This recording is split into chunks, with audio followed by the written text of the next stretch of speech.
to talk about Book Creator, and we do have Book Creator through our Newton Board of Education Launchpad, and we'll look at that in just a second.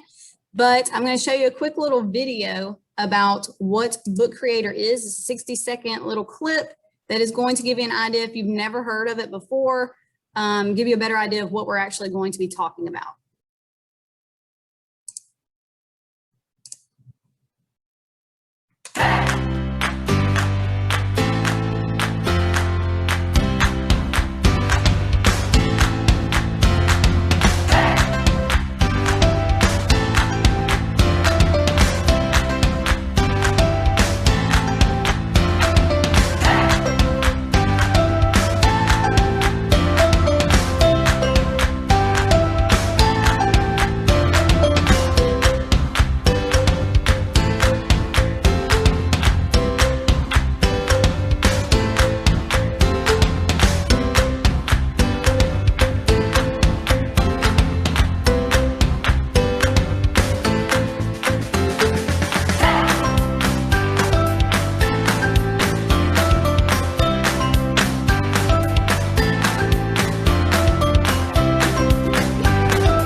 So hopefully if you did not have any clue what Book Creator was, that gave you a little glimpse into what we're going to be looking at. So this is going to be a really great way for students to make digital books, and they can put in all different types of images, music, videos, text, and they can draw in it as well. So we will look at all of these features as we go through this training. So they are able to use Book Creator on Chrome as well as Safari. So these are going to be the main two ways that Newton County students are going to use this program. And you can use it for different things. So you can use it if you have clubs, you can use it for assignments, really whatever you are interested in doing. It is very easy to use. It has a lot of tutorials if you get lost, and I can show you that. You can add sound to narrate the book and help scaffold what is actually happening within the book. It allows students to collaborate within each other during the class. So if you had to teach virtually, and you had students in person, they could collaborate in the same book and not be in the same place. And you can also do that in the classroom when you have multiple students in the classroom work in the same book. As I previously said, you can add photos and videos to the book very easily by uploading them, and it allows you to take them straight off of YouTube or your files. You can export this program into a PDF. So after you create a book, you can actually export it or publish it, and students really like this. It makes them have a strong ownership over their work because now they have a finished product that they can share with others. And another great feature is if you have a co-teacher or you work with a paraprofessional, multiple teachers are able to actually monitor the students' work at the same time and provide them with feedback in real time. So if you're familiar with using Google Slides or Google Docs where students are able to work at the same time, to me, this one's a little bit better because they can't jump in someone else's book unless they have permission. So some of the issues I've had with Google Slides or Google Docs is some students would go into other people's pages and modify their work or accidentally delete all of their work or things like that. And in Book Creator, only certain people who are invited to work in that book can work in it. So everyone does not have access to it. So there are a lot of different ways that you can integrate this into your classroom. I saw a lot of really good ideas in the chat of people saying how they thought they may use it this year or have used it in the past. So you can obviously make different types of books with facts if you assign them a certain topic to research. You can allow them to create storyboards through Book Creator. So this is one way to allow them to get very creative. They can use creative language, imagery, and again, like I said, they could draw and work together to complete the assignment. So in order for them to use Book Creator, they're going to pick images, they can type in text and change different backgrounds on the book.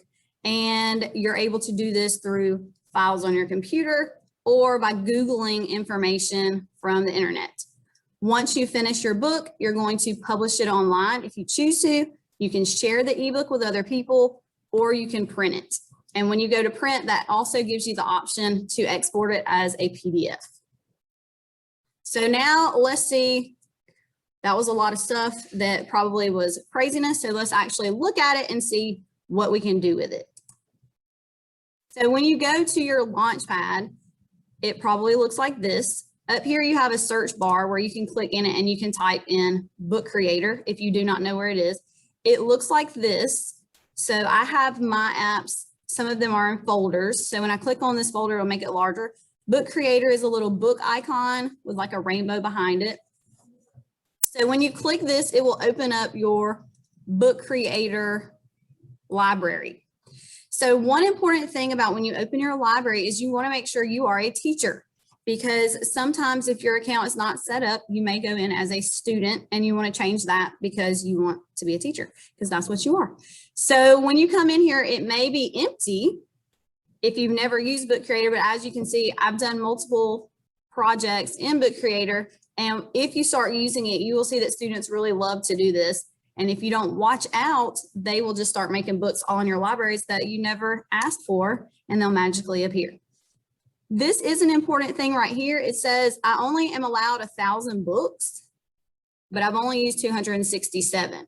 So depending upon what program you have, you will have a limit. However, you can delete books to add it back to get more books, or more space, should I say.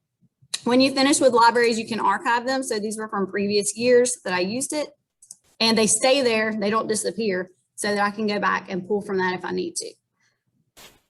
So looking at the dashboard for Book Creator, you really only have 3 choices. One is you can go to your library, which is going to show you all of your personal books.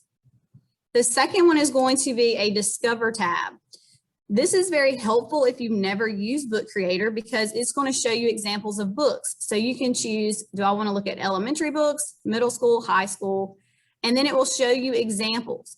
If you scroll down to the bottom, it will show you examples by subject. So you can click into one of these, say you click PE, and it will give you possible examples that students have done before to help you get an idea of what you may want to do in your classroom. And a lot of these do have different types of journals. So this is a My Fitness journal. But if you look through the different examples, there are a lot of other really good ideas for journals or journaling in different areas. So let me go back to Discover tab because it popped me out.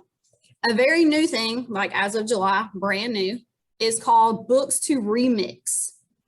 This is fantastic and amazing because someone has created a template for you to use, and you just download it and you can change it to use it in your class. So when I scroll down, a lot of people will do All About Me information at the beginning of the year. So if you click on All About Me journal, one good thing is it gives you analytics. So it tells you how many people read this. It will let you read the book. And if you click this right here, it says remix this book. So I'm going to click it, and that just means that I want it. So I'm going to put it in one of my libraries. I'll put it in my books and I copy it. So it's going to give me a copy of this book that I now can edit. So if I wanted to assign this book to my class, if you want to look through it, you click to the right and they just fill it in. They fill in the book as they go. It's already created. It's basically like you just gave them a workbook, but it's a digital book that they've created. And they can circle these things and complete all of these prompts. And this helps them learn how to use Book Creator so that if you want to use Book Creator in the future during the school year, they already have a really good idea of how to use this program. So they can put a short video and you can go through and look at these as you want to. One question that I have so far is there a limit to how many pages you can have on the book? No. And I will show you how to add pages once we get to that. So let me go back, if it will let me. So that was the remixable books, which is a really good, amazing thing that they just started. And then they also have template books. So the template books, some of them are remixed and some of them are not. So as I said, the remix option just started July. So you're not going to have a huge amount to pull from, but they do have some really good ones. And as people are adding every day, so they'll keep going in there. So again, The Discover tab was you looking at examples by grade level. And then at the bottom was by subject. You just click and it shows you examples so you can look through. The Remix button allows you to actually download a book that was created and use it as a template for your class. The last tab is very important for any person who is getting started with Book Creator, because if you have questions, this is going to be where you find all of your answers. So say, okay, I know how to use Book Creator, but I have no clue how to get my students to collaborate.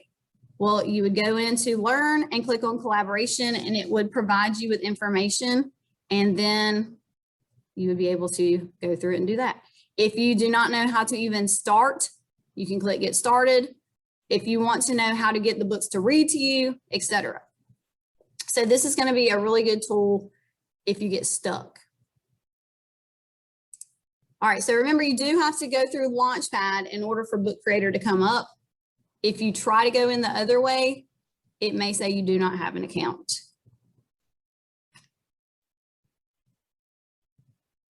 Okay, so I'm going to go into one of my libraries. You can name your libraries whatever you want to. I name my libraries by the assignment and the class period. That way, when I go to grade that class period's assignments, it's easier to find that person's. And sometimes a student will come in and say, hey, I added a page to my book. Can you look at it real fast? To me, that's the fastest way to find theirs.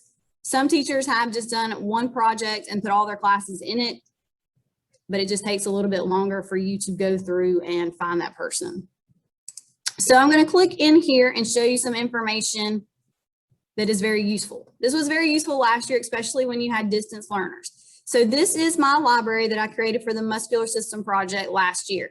When I click this little down caret, it's going to give me a list of names. These are all the students who have joined my library. So when I look through here and it's organized by first name alphabetically, I could say, hey, Jessica, are you in the library? Because I don't see you yet. Oh, I'm about to join. Oh, okay. And as soon as she joins, it will pop up. So I can tell that everyone is in the library. How do the students get in the library? You have to give them this invite code. So when you click on the invite code, you can copy paste that on a PowerPoint slide. You can send it to them via Canvas discussions. If you use Remind, however you want to share it with you.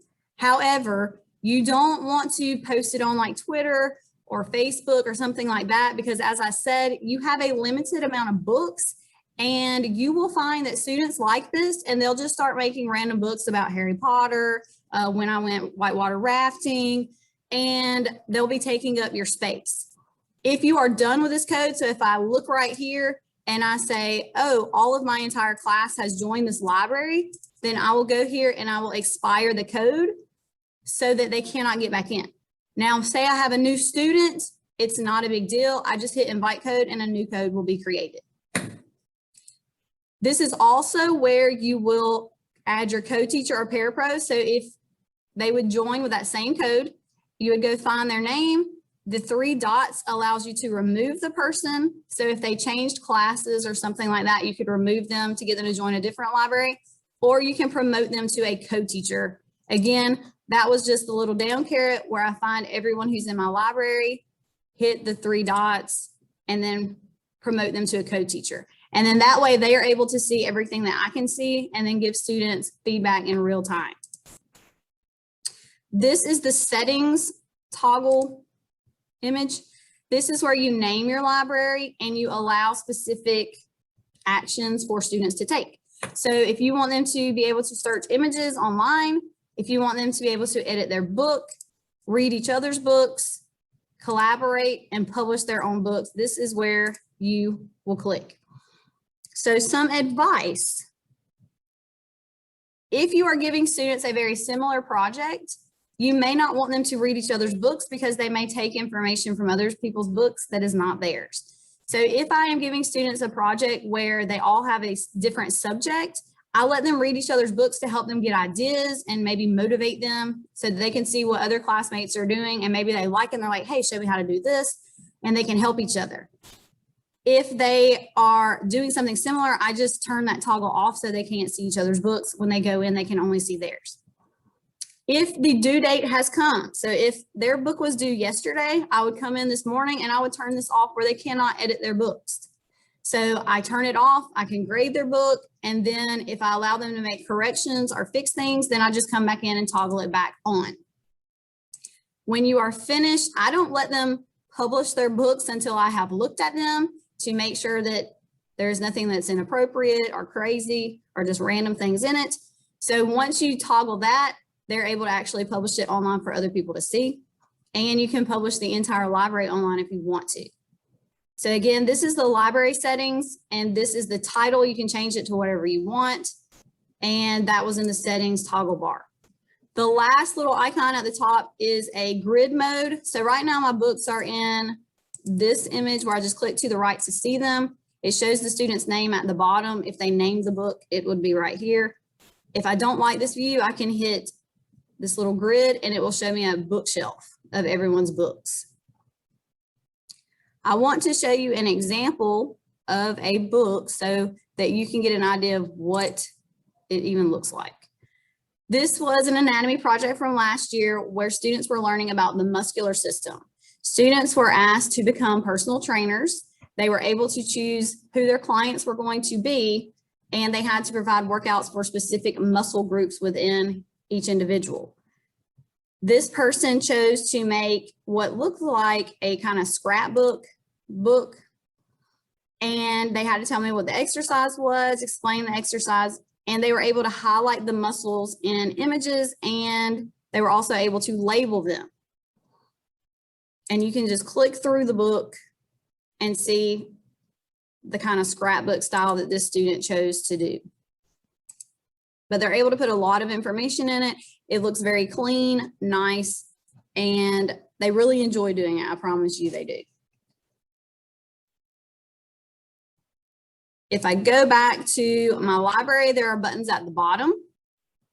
I'll go to the top. Sometimes when you are starting a book, there will be naked books. There will be nothing in them. And then you'll toggle through and you'll see, Ms. Wilson, you have 3 books. If the student does not know how to delete it because they can delete their own book, you can go down there to the books and you can delete their book. You can combine their book with another student's book. Say a student was having a really hard time and you decided to let them team up with another student, you can combine their books. You can copy their book if it's super awesome and you wanted to copy it for someone else. This has happened before. Move to library. A student would use an old code if you don't expire it, and you're like, I cannot find your book. You are not making this book. And they say, yes, I did.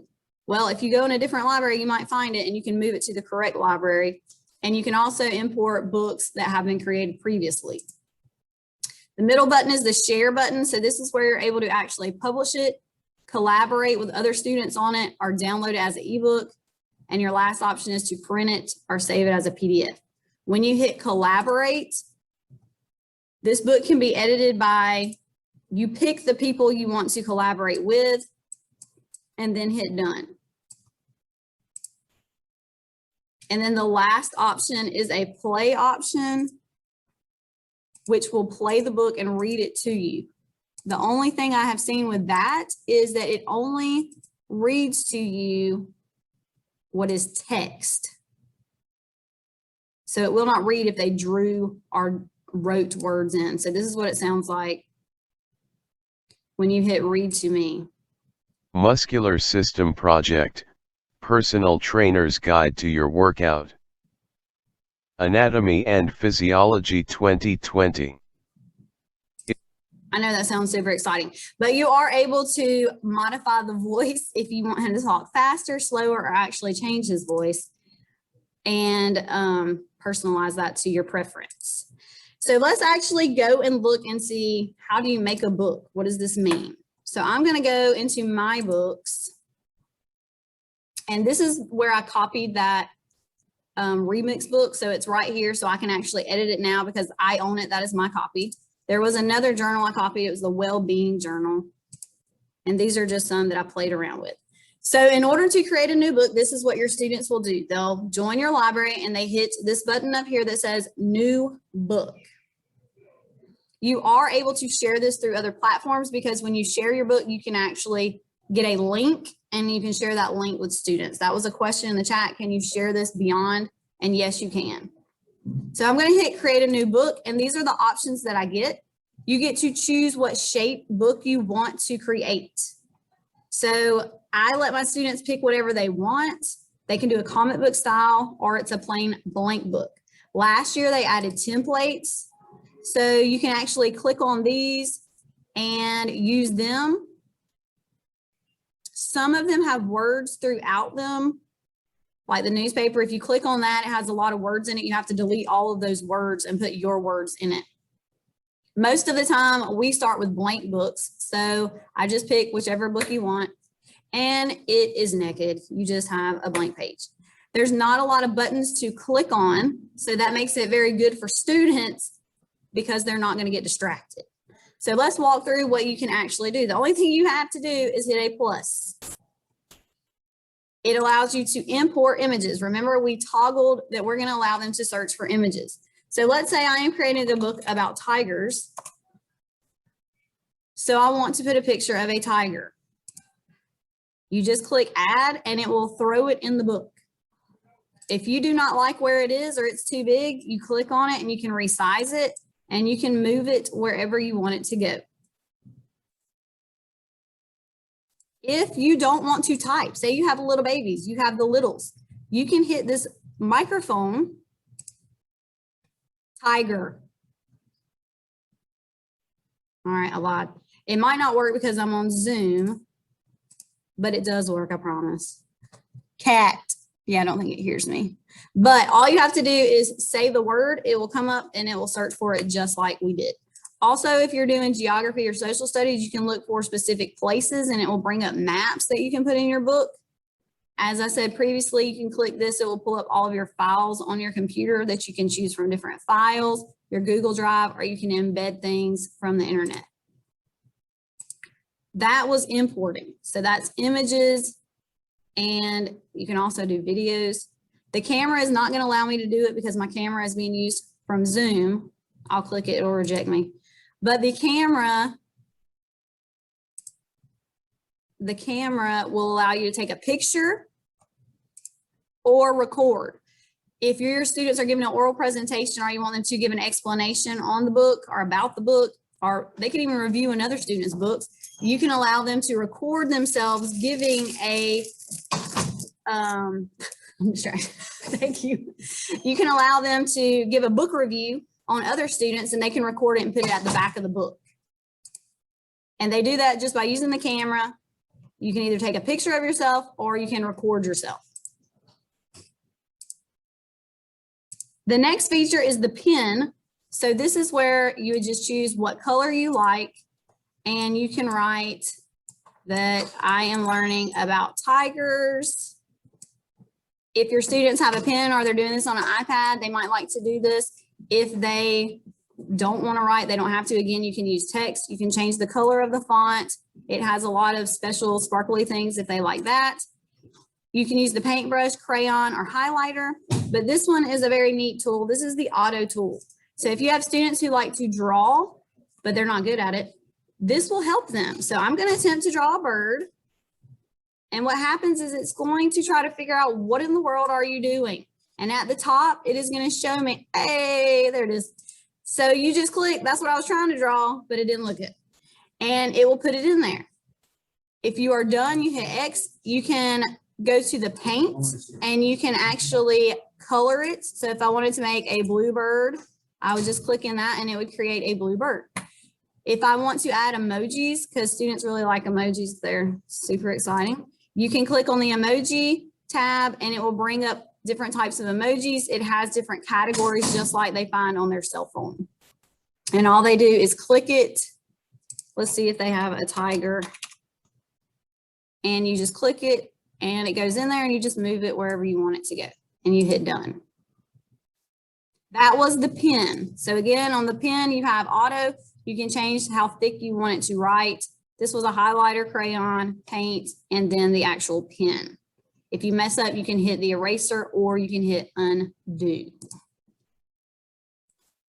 So we're all in the plus. The next one is text. This is what we usually use. Again, if you have students who maybe English is not their first language, or you have students who are not good at typing, they can use the microphone. They click it. I've used it before, so I know that it works. It must be because of Zoom that it's not allowing it to work. They just click it and they'll say, my Tiger Project, or whatever they would like to write. So we're going to call this the Tiger Project. You can bold it, underline it, do whatever you feel necessary. If you right click on Tiger Project, you can format your font. If you want to make it bigger, you can toggle this, or you can just hit plus or minus. You can change the color to whatever color you want it to be. You can change the font if you want something more exciting. You can give it a shadow. You can bring it to the front or the back, center it within the box. And again, you can move this box around wherever you want it to go. That was text. Again, you are able to talk into the text and it will write it. You don't have to type it if you don't want to. The next one is record. I gave a book creator and I wanted them to present it, but I was trying to figure out how do I do this so that it doesn't take up my entire class. So I allowed them to actually narrate over their book. You just hit record. They click start recording and they record. It gives a countdown. Hey, this is Stokes and this is my Tiger Project. It allows you to listen to it, which it may not work because we're on Zoom. You click use it and you can move that little recording wherever you want so that when they watch the book, you can actually hear what is being said. Any questions about these? Any questions about these? So import a file that might have been fast. So the question is, can you show us how to import a file? If you hit the plus button and go to import, you'll go to your files and you'll find whatever you want. This is the anatomy standards. You hit open, it'll just make it a little icon. And then when they click it, it will open it up.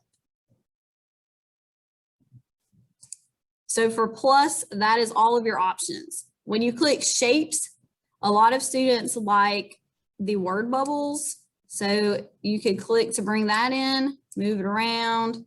For the comic book especially, they like the word bubbles. If you are doing a flow chart or if you're doing a storyboard or something, you have arrows. If you need something that's not there, say I wanted to put a stop sign in here, stop, don't feed the tiger. You can go look up things and find them on your own. Can they write over a file? Once the file is in here, they should not be able to edit that file in any way, if that's what you mean, because it's just saved right there. Yes, when you watch the book, the question is, does a student need to click that speaker button to hear the recording, or is it just for the creator? Yes, you have to click it, and I will show you that when we go through the book at the end, but you do have to click on that as you go through it. So that is all for these tabs. And again, you do have the microphone option to say what you want to put in there instead of type. So that was media and shapes. The last one for you to click on is the little eye. And this is where you're going to create a background for your project page. I know that mine looks scary. You can have solid color backgrounds. If you know the hex color, you can type it in here down here on the hex code if you're super specific. If you want to just pick a random place, it will show you, oh, do you want a bit lighter? And it brings up the hex codes. If you want to have, these are all the recent ones that I clicked on. If you want to create a comic book, it gives you all of these options. And they can click on 50 things to see what they think looks the best. You do want to make sure if they're using things like this, that their font is dark so that you can actually see their images and their words. The next one is paper. It has graph paper, different types of graph paper. It has notebook paper. It has like elementary school notebook paper, music paper, a lot of different types of paper for you to integrate in there. If they don't like that look, they just have borders.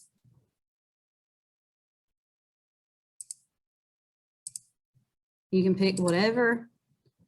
I want them to write on a map that I upload. That would be fantastic. You can save the map as an image and upload it and put it in there. They'll be able to write straight on top of it if you want to do that.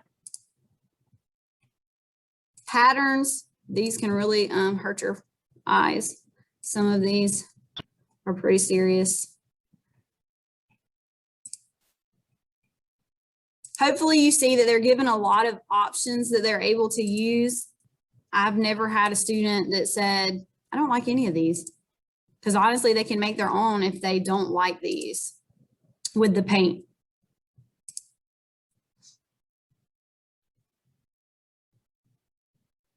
All right, I have a good question. So let me go back to my books and find a book that I have more pages in than this. And that book was super ugly.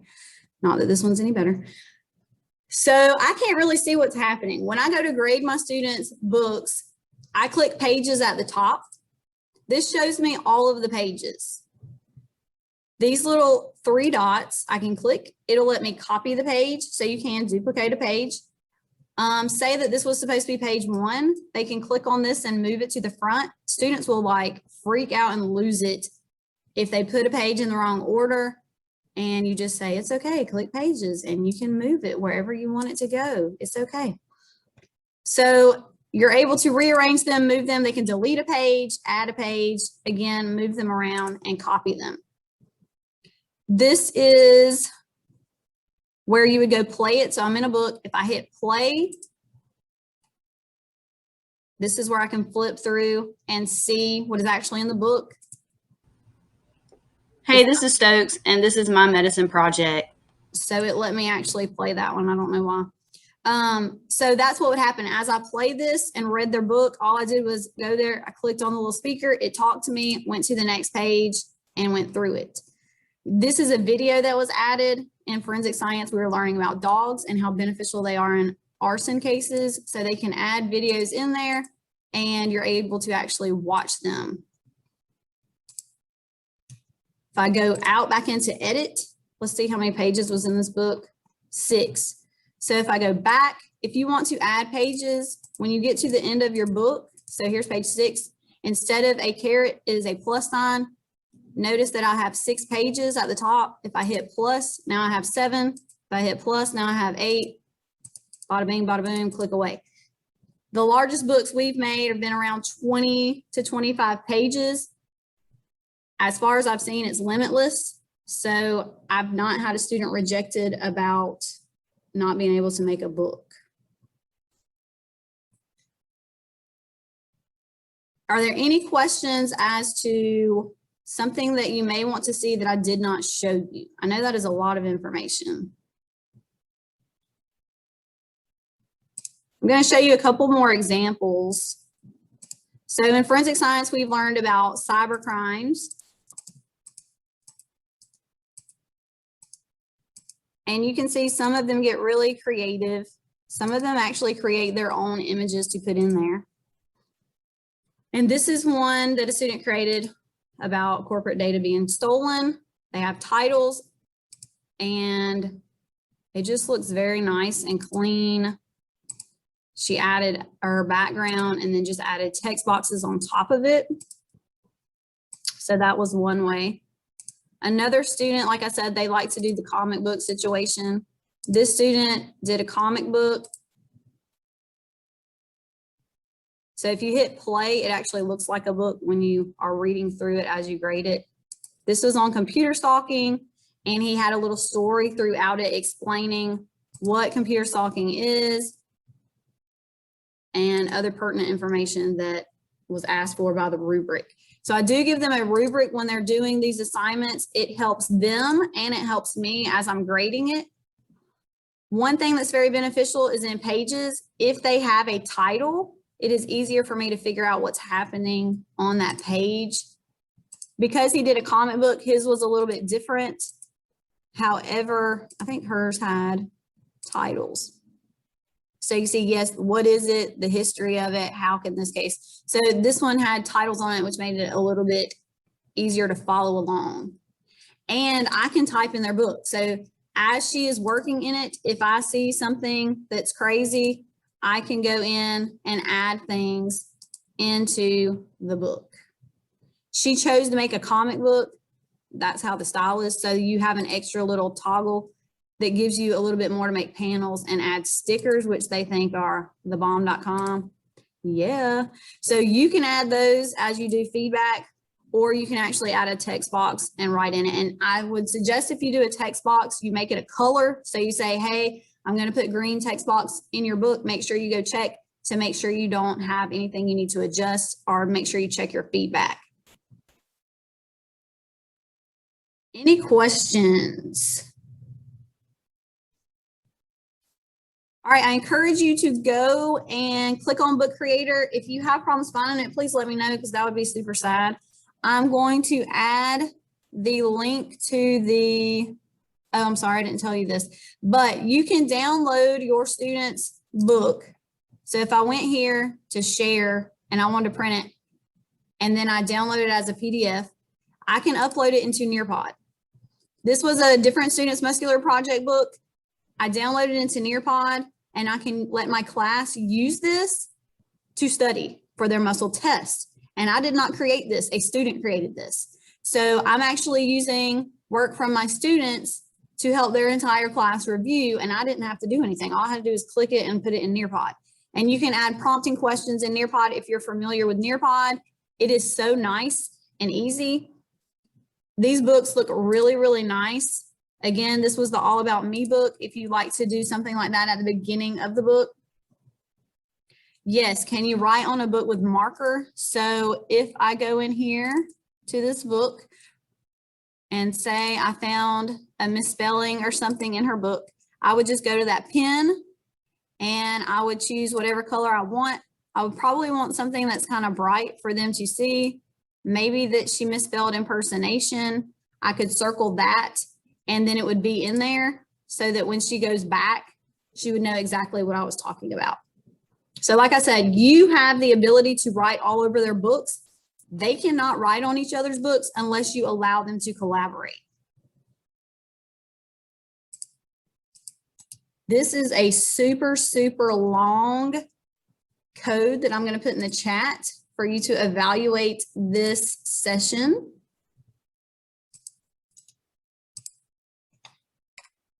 Okay, someone asked, when you publish it, where does it go and who has access to it? So when you publish the book, let me go back.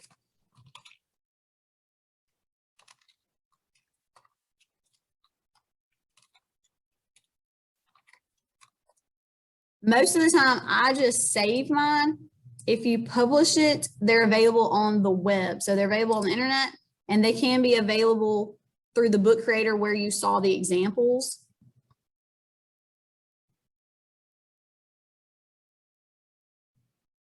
When you publish it, you can make that book private, or you can make it global. I'll publish one of mine so we can see what happens.